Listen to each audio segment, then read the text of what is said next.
Esta es la historia de Sofía. Y comienza en el lugar más frío que uno pueda imaginar. No una cima nevada, sino una sala de juntas en el piso 40 de un rascacielos. El aire acondicionado zumbaba como un depredador al acecho, y a su alrededor, hombres con trajes caros la miraban con una mezcla de aburrimiento y condescendencia.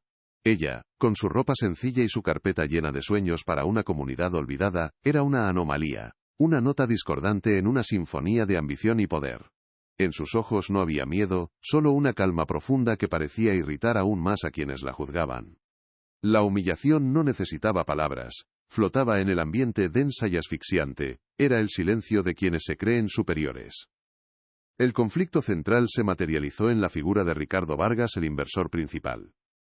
Un hombre forjado en el cinismo, cuya sonrisa afilada parecía capaz de cortar el acero. Para él, el mundo se dividía en dos: lo que genera beneficios y lo que es un estorbo. El proyecto de Sofía, una pequeña misión humanitaria en una aldea remota, caía directamente en la segunda categoría. Ricardo ni siquiera se molestó en ocultar su desdén.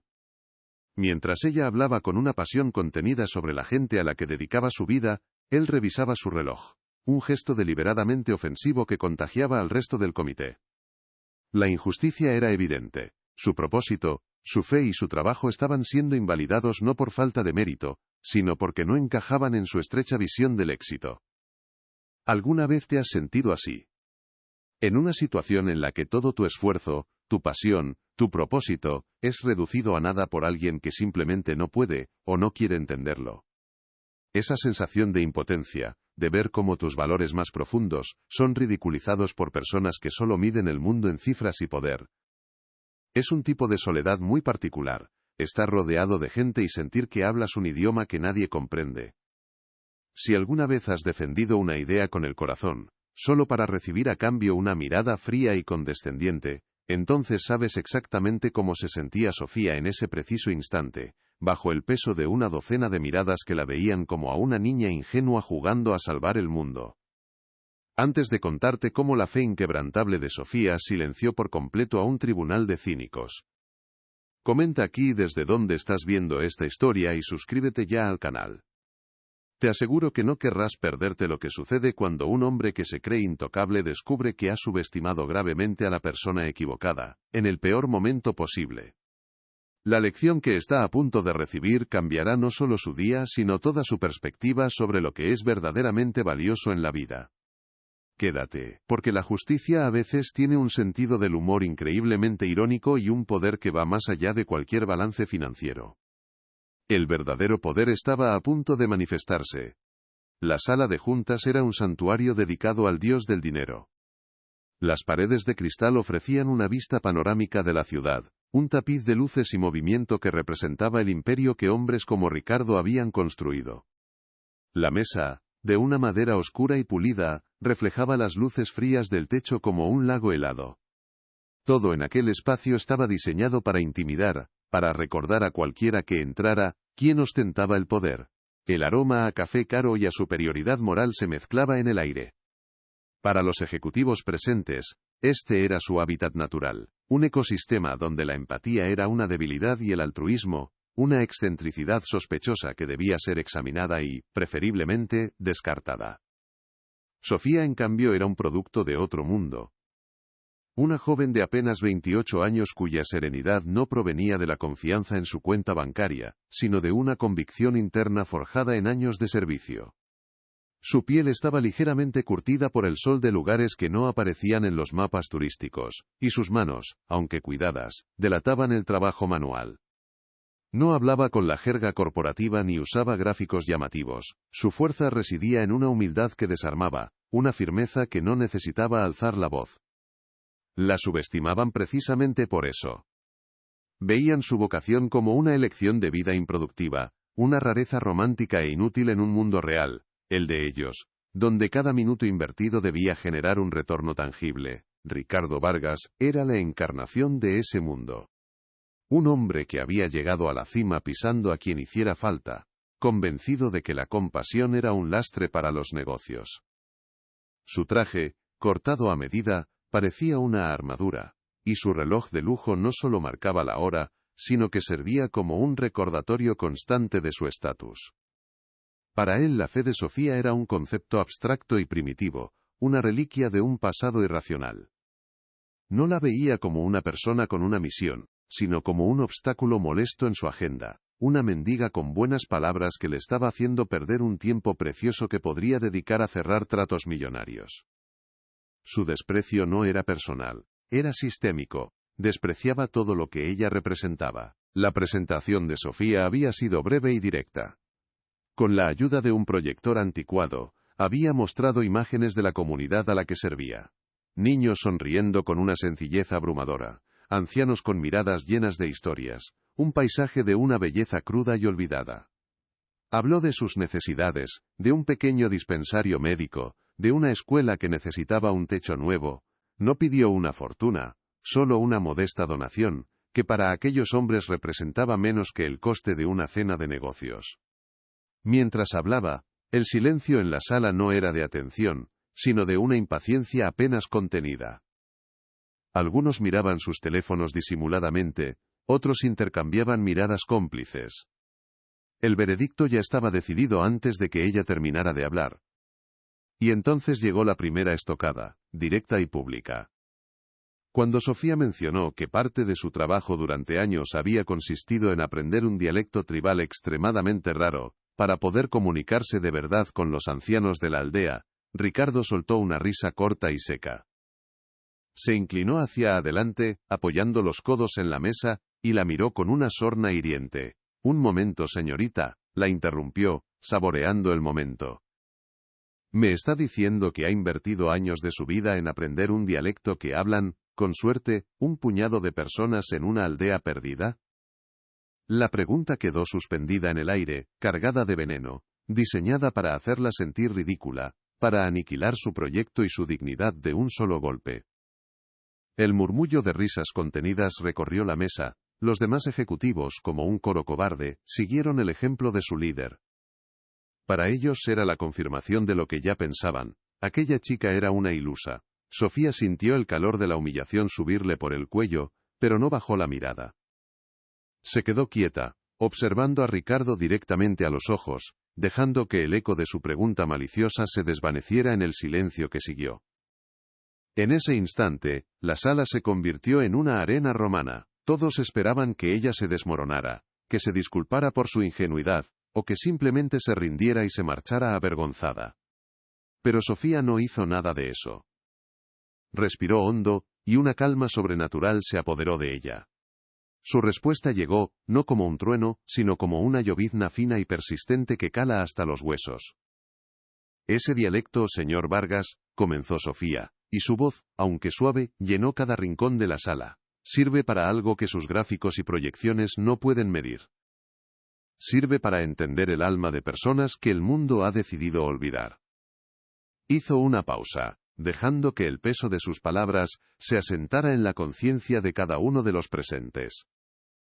Sirve para escuchar las historias que nadie más quiere oír, y para ofrecer consuelo en un idioma que resuena en el corazón, no solo en los oídos.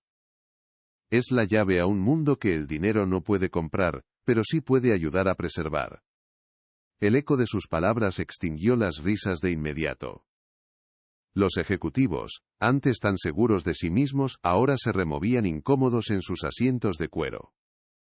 La sonrisa de Ricardo Vargas se desvaneció, reemplazada por una máscara de irritación. Él esperaba lágrimas, una defensa airada o una disculpa balbuceante.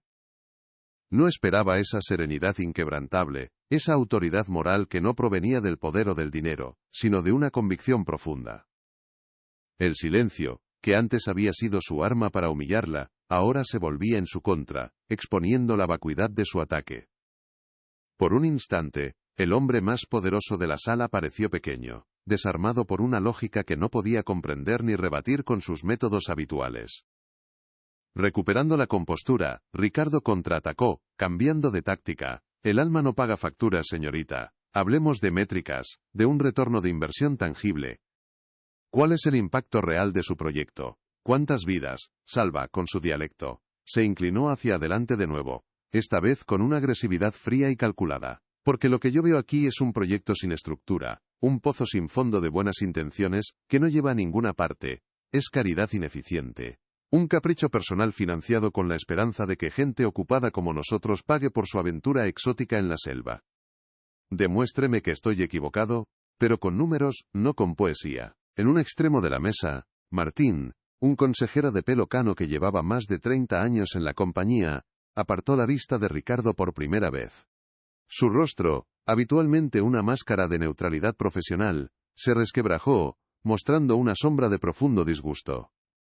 No dijo nada. Su silencio era una costumbre arraigada por décadas de política corporativa, pero sus nudillos, al apretar con fuerza el bolígrafo de plata, se volvieron completamente blancos. Él había visto a muchos tiburones como Ricardo a lo largo de su carrera, pero la crueldad gratuita y el desprecio exhibido hacia aquella joven le revolvieron algo por dentro. Era un testigo mudo, un juez silencioso en un tribunal que ya había dictado sentencia sin escuchar al acusado. Sofía no se inmutó ante la demanda de cifras. No puedo darle un retorno de inversión, porque el valor de una vida no se mide así, respondió con la misma calma. Pero puedo hablarle de Elena, una anciana que llevaba 10 años sin hablar con nadie de fuera de su aldea, porque nadie la entendía. Gracias a ese dialecto, pudimos saber que necesitaba una medicina muy simple que le salvó la vista. O puedo hablarle del pequeño Mateo, que ahora puede ir a la escuela porque convencimos a su padre en su propia lengua, de que su futuro era más importante que su trabajo en el campo. Mi impacto no está en un balance financiero, señor Vargas, está en las miradas de gratitud que usted lamentablemente nunca verá. Justo cuando Ricardo se disponía a lanzar su siguiente andanada verbal, su teléfono vibró con insistencia sobre la pulida superficie de la mesa. En la pantalla bloqueada, una notificación de su asistente personal parpadeó con urgencia. Urgente, el equipo del señor Dubois insiste en las condiciones. La comunicación es imposible, se niega a negociar con traductores. Ricardo frunció el ceño, visiblemente molesto por la interrupción en mitad de su demostración de poder. Deslizó el dedo para descartar el mensaje sin leerlo del todo, con un gesto de fastidio. Asuntos importantes, murmuró para sí, en voz lo suficientemente alta para que todos lo oyeran, queriendo subrayar la trivialidad de la conversación actual. Nadie podía imaginar que acababa de ignorar la primera señal del terremoto que se avecinaba. Decidido a terminar con la farsa, Ricardo se puso en pie y comenzó a caminar lentamente alrededor de la mesa, como un depredador que rodea a su presa. Mire, señorita, admiro su pasión. De verdad que sí, dijo, su voz goteando con descendencia, pero este es el mundo real. Aquí no contamos cuentos para dormir ni cantamos canciones alrededor de una hoguera. Aquí creamos empleos, movemos la economía. Mientras usted aprende dialectos para consolar a una anciana, nosotros construimos los hospitales donde, quizás, la podrían haber atendido mucho mejor. Su enfoque es romántico, pero es inútil. Un simple parche en una herida que necesita una cirugía mayor. Vuelva cuando tenga un plan de negocio, no un diario de viaje. El aire en la sala se volvió casi irrespirable. La humillación ya no era sutil, era un espectáculo público, una ejecución en toda regla. Martín cerró los ojos por un instante, como si no pudiera soportar la escena. Otro ejecutivo más joven carraspeó, visiblemente incómodo. La demostración de poder de Ricardo había cruzado una línea invisible, transformando una reunión de negocios en un acto de intimidación personal. Todos en la sala sintieron que estaban siendo partícipes de algo indecoroso, de una injusticia manifiesta, pero nadie se atrevió a intervenir. Eran cómplices por omisión, prisioneros del miedo y de la estricta jerarquía que el propio Ricardo había cimentado con tanto esmero a lo largo de los años. Sofía no respondió a su último ataque, no malgastó ni una palabra más. Simplemente asintió lentamente, una vez, como si aceptara no sus crueles palabras, sino la realidad de la situación que tenía delante. Con una calma que helaba la sangre, comenzó a recoger sus pocas pertenencias, la carpeta desgastada, el proyector anticuado. Cada movimiento era deliberado, sin prisa, sin el más mínimo rastro de derrota o vergüenza. Se puso en pie, se alisó la falda y miró a todos los presentes, uno por uno, deteniéndose una fracción de segundo más en Ricardo. Gracias por su tiempo, dijo en voz baja pero perfectamente clara, y con esa simple frase, les devolvió toda la vergüenza. Se dio la vuelta y caminó hacia la puerta, dejando tras de sí un silencio atronador. Cuando la mano de Sofía se posó sobre el frío metal del picaporte, un sonido inesperado rompió el denso silencio de la sala. No fue el de Ricardo, sino el de Martín, el consejero de pelo cano. Su voz, algo oxidada por el desuso en confrontaciones, sonó sorprendentemente firme. «Espere por favor, señorita». Todos los rostros se giraron hacia él, atónitos. Era la primera vez en años que alguien osaba interrumpir el veredicto final de Ricardo Vargas. Martín se puso lentamente en pie, un gesto que parecía costarle un esfuerzo inmenso, no físico, sino de voluntad. Su proyecto, su trabajo. Tiene un valor que no se puede cuantificar. Quiero que lo sepa. Fue una pequeña victoria, una grieta minúscula en el muro de cinismo que impregnaba aquella sala. Ricardo, sin embargo, no toleraba la disidencia. Una sonrisa gélida se dibujó en su rostro mientras observaba a Martín con una mezcla de lástima y desprecio. «Vaya, vaya, Martín. Parece que los años te han ablandado», espetó, su tono afilado como un bisturí. «No sabía que ahora invertíamos en sentimentalismo. Quizás deberíamos añadir una nueva métrica a nuestros informes. El índice de calidez en el corazón». La burla fue tan efectiva como un latigazo. El resto de los ejecutivos, que por un segundo habían mostrado un atisbo de humanidad, volvieron a bajar la mirada, temerosos. El pequeño acto de rebelión de Martín fue aplastado al instante, neutralizado por la autoridad aplastante de Ricardo, que lo hizo parecer un anciano senil y fuera de lugar. La victoria de Sofía duró apenas 10 segundos. Sofía, de pie junto a la puerta, no escuchó la humillación a Martín de la misma forma que los demás. En su mente, por un instante, no estaba en esa sala de juntas. Estaba de vuelta en la aldea, sentada junto a una hoguera bajo un cielo abarrotado de estrellas que la ciudad había olvidado. Recordó la noche en que una niña llamada Ania, que había perdido a sus padres, se acurrucó a su lado, y en ese dialecto que Ricardo consideraba inútil, le contó una historia sobre un colibrí que llevaba mensajes al cielo. Recordó el calor de la pequeña mano de la niña en la suya, el olor a humo de leña y tierra húmeda. Esa era su riqueza. Esa era su métrica. La crueldad de Ricardo no podía tocar ese tesoro. Esa convicción era su armadura. El teléfono de Ricardo volvió a vibrar sobre la mesa, esta vez con una insistencia casi violenta. El zumbido era un insecto furioso atrapado bajo un vaso, un sonido irritante que rompía su aura de control absoluto. En la pantalla parpadeó un nombre, Alain Dubois, seguido de una cadena de mensajes urgentes de su asistente. Ricardo apretó la mandíbula, su enfado era palpable.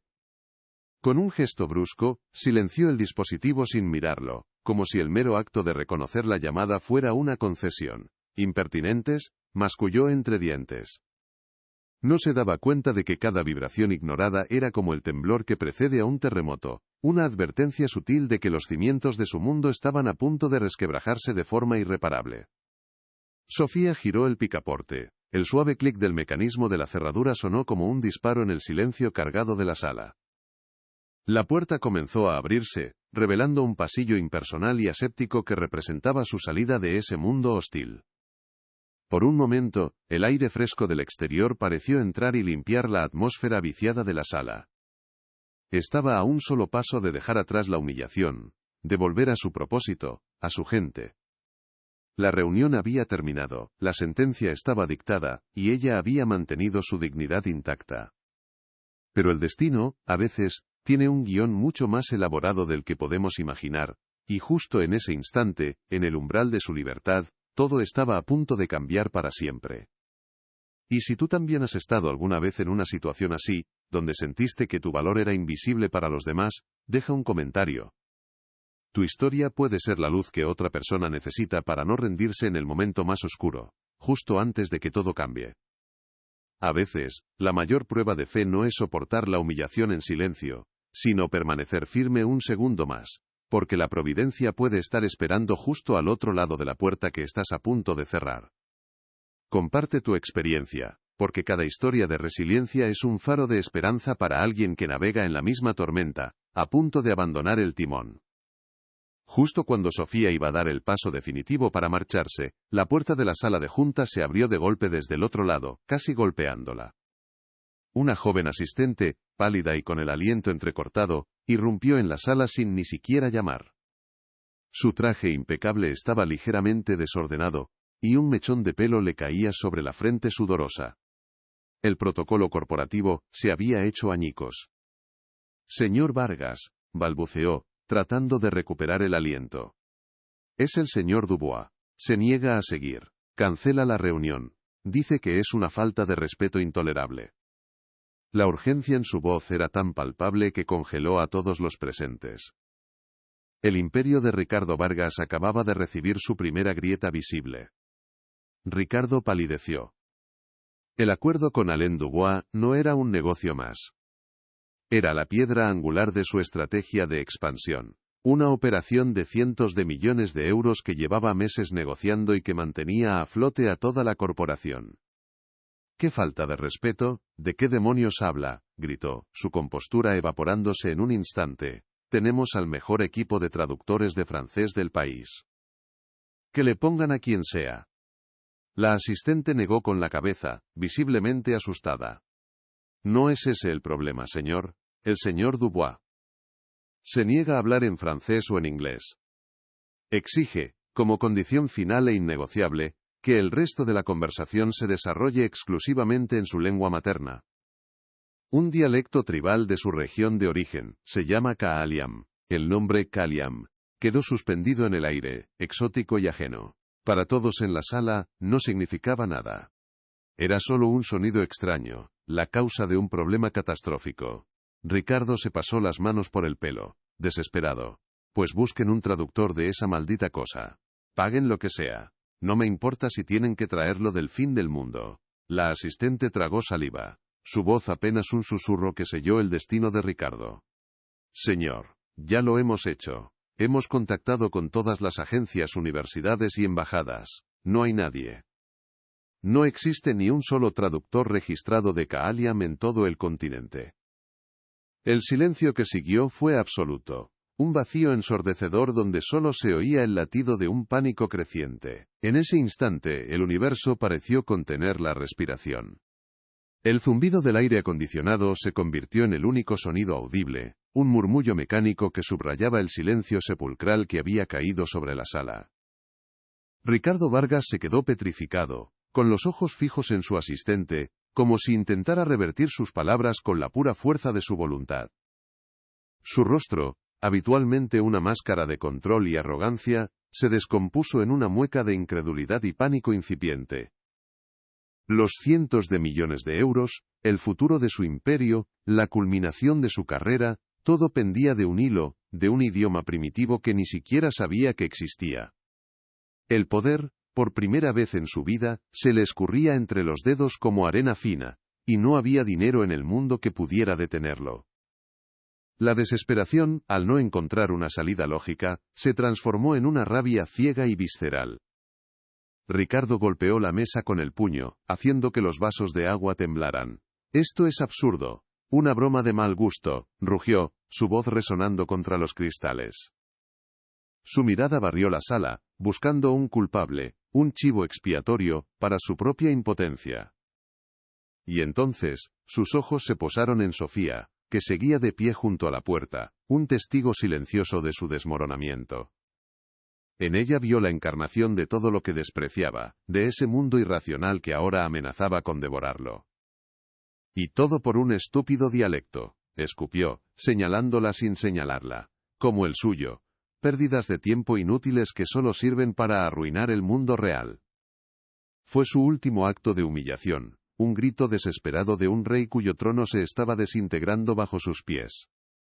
Pero Sofía no se movió. No retrocedió ante su ira ni mostró satisfacción ante su caída. Permaneció inmóvil, observándolo con una calma que era casi sobrenatural. En su mirada no había rencor, sino una profunda y sobrecogedora compasión. Veía a un hombre atrapado en una jaula de oro que él mismo había construido, un hombre tan desconectado de lo esencial, que no podía ver la solución aunque la tuviera delante. El silencio de Sofía fue más elocuente que cualquier respuesta. En ese instante, la dinámica de la sala se invirtió por completo. Ya no era la misionera indefensa pidiendo ayuda. Era la única persona en la habitación que poseía algo verdaderamente valioso, algo que no se podía comprar, ni forzar, ni negociar con las tácticas habituales del poder y la intimidación. El resto de los ejecutivos, hasta entonces meros espectadores, comenzaron a procesar la increíble ironía de la situación. Sus mentes, entrenadas para conectar puntos y evaluar oportunidades, trabajaban a toda velocidad. Un dialecto tribal. Un magnate que solo habla ese dialecto, y una joven misionera que acaba de ser humillada por conocer uno de esos idiomas. La conexión era tan improbable, tan perfecta en su simetría poética, que parecía sacada de una fábula. Martín, el consejero de pelo cano, fue el primero en reaccionar. Levantó la vista lentamente, sus ojos pasando del rostro descompuesto de Ricardo a la figura serena de Sofía. Un entendimiento profundo, una especie de asombro reverencial, se dibujó en su expresión. El universo no estaba siendo cruel, estaba siendo justo. Sofía dio un paso hacia el interior de la sala, alejándose de la puerta. Su voz, cuando finalmente habló, cortó el aire tenso como un bálsamo. No se dirigió a Ricardo, sino a la asistente, que seguía temblando junto a la entrada. Kaaliam, repitió el nombre del dialecto, y sonaba como música en sus labios. Significa, la voz del río. Es la lengua de los guardianes de la montaña. Un pueblo que cree que cada palabra es una semilla que plantas en el alma de quien te escucha. Hizo una pausa, y todos contuvieron el aliento. Luego, con una sencillez devastadora, añadió: he pasado los últimos 7 años de mi vida viviendo con ellos. El señor Dubois, ¿es el anciano al que llaman, el que habla con las estrellas? La asistente la miró con los ojos desorbitados, como si estuviera viendo una aparición. Asintió frenéticamente, incapaz de articular palabra. Un jadeo colectivo recorrió la sala. La confirmación fue un trueno silencioso que lo cambió todo. Ya no era una coincidencia. Era un milagro. Era la providencia manifestándose en el piso 40 de un rascacielos. La mujer a la que habían despreciado, la joven cuyo trabajo habían calificado de inútil, no solo conocía el dialecto, conocía personalmente al hombre que tenía en sus manos el destino de la empresa. El poder no había cambiado de manos, se había revelado donde había estado siempre, en el propósito, en la fe, en el servicio desinteresado. Las reacciones fueron un torbellino de emociones contenidas.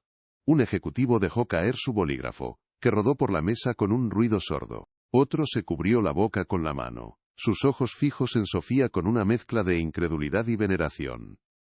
Martín, el viejo consejero, simplemente cerró los ojos y sonrió levemente, como si acabara de presenciar la prueba definitiva de que existe una justicia superior, un orden en el caos que trasciende los balances y las cifras. El desprecio se había transformado en asombro, la condescendencia en una súplica muda.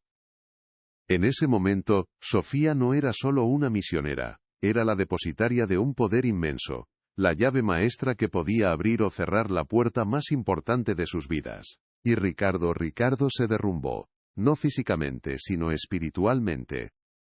El último vestigio de su arrogancia se hizo añicos, dejando al descubierto a un hombre desnudo y aterrorizado. Se apoyó en la mesa, sus nudillos blancos por la presión.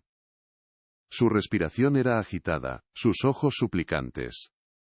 Miró a Sofía, y en su mirada ya no había burla, sino una desesperación tan profunda que resultaba casi infantil. Era la mirada de un hombre que lo ha perdido todo, y que se da cuenta, demasiado tarde, de que el tesoro que buscaba siempre estuvo en el cofre que él mismo había pateado y despreciado. El silencio se alargó, y en ese silencio, Ricardo Vargas fue juzgado y sentenciado por su propia soberbia. La victoria de Sofía era absoluta, pero no había ni un ápice de triunfo en su semblante. Su serenidad era su corona. No necesitaba decir, te lo dije. No necesitaba restregarle su error. Su mera presencia era un testimonio de la verdad que había defendido desde el principio. Que el valor humano no se puede medir en dinero, que la compasión no es una debilidad, y que la fe es una fuerza capaz de mover montañas, o en este caso, de silenciar a los titanes de la industria. Estaba allí, no como una vengadora, sino como una sanadora, ofreciendo una lección de humildad que ninguno de los presentes olvidaría jamás en sus vidas. La sala de juntas se había convertido irónicamente en un templo. Fue Martín quien rompió el hechizo. Se aclaró la garganta y se dirigió a Sofía con un respeto que rayaba en la devoción. Su voz, antes apagada por años de sumisión corporativa, ahora sonaba clara y firme. Señorita, comenzó, y el cambio en el tratamiento fue un reconocimiento formal de su nuevo estatus. Disculpe mi atrevimiento, pero, el dialecto del señor Dubois, el Kaaliam, usted lo domina. La pregunta era una formalidad, una invitación, para que ella reclamara su lugar. Todos en la sala se inclinaron ligeramente hacia adelante, esperando la respuesta que ya conocían, la palabra que sellaría el destino de Ricardo y el de todos ellos. Sofía no respondió con un simple sí, su mirada se encontró con la de Ricardo, una mirada que no juzgaba, sino que invitaba a la redención. Y entonces, en el silencio absoluto de aquella fortaleza de cristal y acero, pronunció una frase suave y melódica en perfecto Kaaliam. Las palabras eran incomprensibles para todos, pero su significado resonó en el alma de la sala, sonaban a sabiduría antigua, a perdón, a una paz que aquel lugar nunca había conocido. Era la llave. La respuesta. La prueba irrefutable de que el conocimiento más valioso del mundo, en ese preciso instante, no estaba en las pantallas de la bolsa, sino en el corazón de la mujer que acababan de humillar. El sonido de aquellas palabras incomprensibles actuó como un desfibrilador en el corazón de la sala. Ricardo Vargas se desplomó en su silla, no con la elegancia de un ejecutivo sino con el peso muerto de un hombre derrotado. El color había abandonado su rostro, dejándolo con la palidez cerosa de una estatua. Alzó la vista hacia Sofía, y por primera vez, no había rastro de arrogancia, ni de poder, ni de control. Solo una súplica desnuda y desesperada, la de un náufrago que ve la única tabla de salvación en medio del océano. Su boca se abrió y se cerró varias veces, pero no salió ningún sonido. El hombre que había construido un imperio con su voz se había quedado mudo, aniquilado por un dialecto que, minutos antes, consideraba menos que el polvo bajo sus zapatos de diseño. Sofía no sonrió, no había victoria en su expresión, solo una profunda y serena compasión. Se acercó a la mesa, y su presencia pareció calmar la tormenta eléctrica que se había desatado en el ambiente. Miró directamente a Ricardo, y su voz fue suave, pero cada palabra tenía el peso de un juramento. «Le ayudaré, señor Vargas», dijo, y un suspiro colectivo de alivio recorrió la sala, «pero no por usted, ni por su dinero. Lo haré por el respeto que le debo al anciano al que llaman el que habla con las estrellas». Hizo una pausa, asegurándose de que su siguiente mensaje calara hondo. «Y mis condiciones no son negociables. No quiero una donación. Quiero un compromiso a largo plazo, garantizado por contrato, que financie la escuela y el dispensario de mi comunidad durante los próximos 20 años. Durante la siguiente hora, la sala de juntas se transformó en un escenario surrealista. Sofía se sentó a la cabecera de la mesa, en el lugar que siempre había ocupado Ricardo. Con un teléfono en modo altavoz, comenzó a conversar con Alain Dubois. Su voz, al cambiar al Kaaliam, adquiría una cadencia musical y respetuosa, que contrastaba brutalmente con el tono cortante del mundo corporativo. Ricardo y su equipo permanecían de pie, como acólitos en un ritual sagrado, escuchando una lengua que no entendían pero de la que dependía su futuro. Veían a Sofía traducir con paciencia, explicar los matices culturales detrás de cada propuesta, y tender puentes de confianza que ningún equipo de abogados habría podido construir. Ya no era una misionera pidiendo limosna, era una embajadora, la única capaz de navegar entre dos mundos. El acuerdo se cerró. Un simple gesto de Sofía, un pulgar hacia arriba y una sonrisa cansada, fue la señal. La tensión acumulada en la sala se liberó en una explosión de suspiros y murmullos de incredulidad. Ricardo se acercó a ella lentamente, con una vacilación que nadie le había visto jamás. Extendió la mano, no como un superior, sino como un igual. «Gracias», susurró, y su voz estaba quebrada por la emoción y la vergüenza. «No tengo palabras para...». Sofía simplemente asintió, aceptando no solo su gratitud, sino su rendición. La lección había sido brutal, pero quizás, solo quizás, había salvado algo más que un negocio multimillonario. Había salvado el alma de un hombre que creía no tener una. La justicia divina, a veces no castiga, sino que educa de la forma más inesperada. Una vez más, Sofía recogió sus pocas pertenencias. La carpeta desgastada, el proyector anticuado. Repitió los mismos gestos que había hecho antes de que todo cambiara, pero ahora lo hacía en un silencio reverencial. Nadie se atrevía a moverse. Cada uno de los ejecutivos la observaba como si fuera la protagonista de un milagro del que habían sido testigos privilegiados. Caminó hacia la puerta, y el sonido de sus pasos era lo único que se oía. No había nada más que decir. Su trabajo allí había terminado. Había llegado buscando una pequeña ayuda, y se marchaba habiendo impartido la lección más grande de sus vidas, una que valía mucho más que todos los millones que acababan de salvar. La humildad finalmente había reclamado su trono en el piso 40. Justo cuando su mano volvía a posarse en el picaporte, la voz de Ricardo la detuvo. «Espere». No era una orden, sino una petición. Se acercó y tomó de sus manos la vieja carpeta de cartón. La sostuvo por un instante con un cuidado casi ceremonial, como si fuera un objeto sagrado. Luego se la devolvió, inclinando ligeramente la cabeza en un gesto de profundo respeto. «Esto», dijo, mirándola a los ojos, «es lo más valioso que ha entrado en esta sala en mucho tiempo. Perdóneme por no haberlo visto antes». Sofía le dedicó una última mirada, una mezcla de perdón y esperanza, y entonces se marchó, cerrando la puerta tras de sí, y dejando a un grupo de hombres poderosos en completo silencio, contemplando el abismo de su propia arrogancia, y la gracia infinita que acababan de presenciar. A veces, la llave que abre las puertas más grandes del mundo, no está forjada en oro, sino en la humildad de un servicio hecho por fe. La historia de Sofía nos recuerda que el verdadero valor a menudo reside en lo que el mundo desprecia, y que la fuerza más grande se encuentra en una convicción inquebrantable. Si esta historia de fe y resiliencia ha tocado tu corazón, comparte este vídeo con alguien especial que necesite recordar su propio valor, y suscríbete para escuchar más relatos como este, que nos demuestran que, incluso en el lugar más frío, un solo acto de fe puede provocar el más cálido de los milagros.